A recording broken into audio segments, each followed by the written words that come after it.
चीन में कोरोना के कोहराम को देखते हुए अब भारत सरकार भी अलर्ट मोड पर आ गई है। सरकार ने लोगों से बूस्टर डोज लगवाने पर जोर दिया है। वहीं एयरपोर्ट्स पर विदेश से आने वाले यात्रियों की रैंडम जांच भी शुरू कर दी गई है। कोरोना के खतरे को देखते हुए आज हेल्थ मिनिस्ट्री ने एक हाई लेवल मीटिंग भी की है। आज हम इसी मुद्दे पर चर्चा करेंगे, समझेंगे कि कोरोना की इस वेव से, जो कि भारत में अभी नहीं है, चीन में जरूर है, लेकिन क्या भारत के लिए भी इसके कोई खतरे हैं?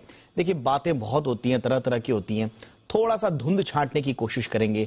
कई लोग चिंता में भी होते हैं, सही जानकारी देंगे। जानकारों का एक पूरा पैनल हमारे साथ है, उनसे हम पूछेंगे कि हमें डरने की जरूरत है या नहीं है, और अगर है तो इसे लेकर सरकार की क्या तैयारी है। साथ ही जानेंगे कि क्या कोविड के खतरे को देखते हुए देश में वैक्सीन की तीसरी खुराक को अनिवार्य कर देना चाहिए। पूरी चर्चा करेंगे। डराना मकसद नहीं है, किसी तरह का पैनिक नहीं करना है, सिर्फ जानकारी पूरी तरह से आपको भी सुननी है, और जितनी वृहद रूप में ये जानकारी हम आप तक पहुंचा पाएं, हम ये भी करेंगे। पहले रिपोर्ट, फिर मेहमानों के साथ चर्चा।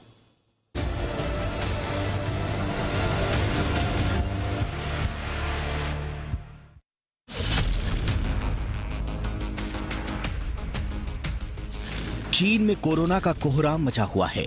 दुनिया भर के देशों की चिंताएं बढ़ गई हैं। क्या फिर से कोरोना ठप कर देगा ग्लोबल एक्टिविटीज? ये सवाल इसलिए उठ रहे हैं क्योंकि चीन तो कोविड से पस्त है ही, साथ ही अमेरिका, जापान, दक्षिण कोरिया और ब्राजील में भी कोरोना के मामले तेजी से बढ़ रहे हैं। तेजी से फैलते कोरोना संक्रमण ने भारत की चिंताएं भी बढ़ा दी हैं।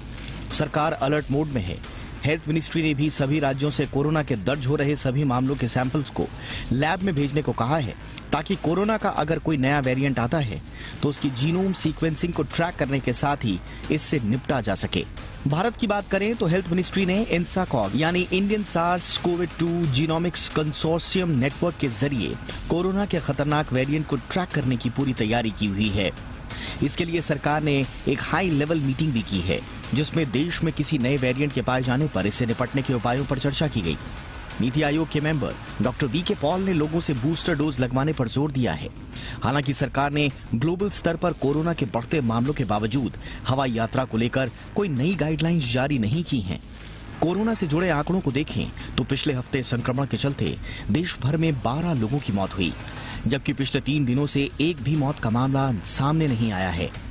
कोरोना के मामलों की बात करें तो पिछले सप्ताह कोरोना के करीब 1100 नए मामले दर्ज किए गए थे। जानकारों का मानना है कि इस बात की बहुत कम आशंका है कि भारत में चीन जैसे हालात हों, लेकिन फिर भी इसे लेकर सतर्कता बरतनी बेहद जरूरी है। टीकाकरण पर राष्ट्रीय तकनीकी सलाहकार समूह यानी कि NTAGI के चेयरमैन डॉक्टर NK अरोड़ा ने साफ किया कि चीन में कोरोना संक्रमण के विस्फोट की कई वजहें हैं, जिसमें उसकी जीरो कोविड पॉलिसी भी एक बड़ी वजह है। लेकिन भारत में फिलहाल हालात सामान्य हैं। एक्सपर्ट्स की माने तो पहले बेहद सख्ती चीन की जनता पर थोपी गई, और बाद में विरोध के चलते चीन की सरकार ने लॉकडाउन में एकदम से ढील दे दी, तो कोरोना के मामले भी अचानक बढ़ गए।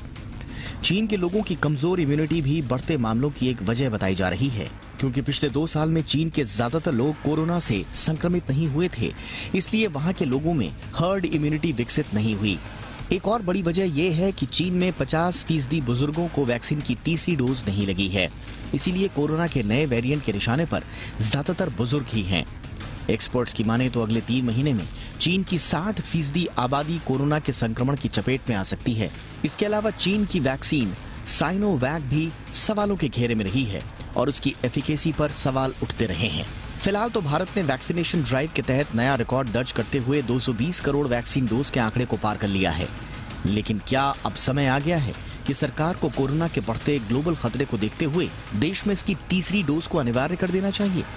हम सब जानते हैं कि काफी मशक्कत के बाद भारत कोरोना से पार पाने में कामयाब हुआ है, और अगर फिर से इसका संक्रमण फैला तो स्वाभाविक रूप से सरकार की मुश्किलें बढ़ सकती हैं। ब्यूरो रिपोर्ट, जी मीडिया।